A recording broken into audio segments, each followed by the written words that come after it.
عام انتخابات کے لیے تمام سیاسی جماعتوں کی بھرپور مہم جاری ہے، لیکن کتنی نشستوں پر الیکشن ہوں گے، حکومت سازی کے لیے کتنے نمبرز چاہیے، جانتے ہیں ساتھی اینکر افشین قریشی سے۔ کتنی سیٹوں پر انتخابات لڑے جائیں گے؟ قومی اسمبلی میں سادہ اکثریت حاصل کرنے اور وفاق میں حکومت بنانے کے لیے 169 سیٹیں درکار ہوں گی۔ ملک بھر سے قومی اسمبلی کی 266 نشستیں ہیں، خواتین کے لیے مخصوص 60 اور اقلیتوں کی 10 نشستیں ملا کر مجموعی تعداد 336 ہے۔ پچھلے انتخابات کے مقابلے میں اس بار ملکی سطح پر 6 نشستیں کم ہوئی ہیں، جبکہ خیبر پختونخوا کے کوٹے میں اتنی ہی سیٹوں کا اضافہ ہوا ہے۔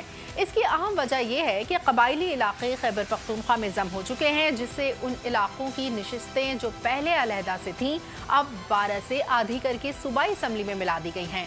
یوں اس صوبے کا قومی اسمبلی کا کوٹا 39 نشستوں سے بڑھ کر 45 تک پہنچ گیا ہے۔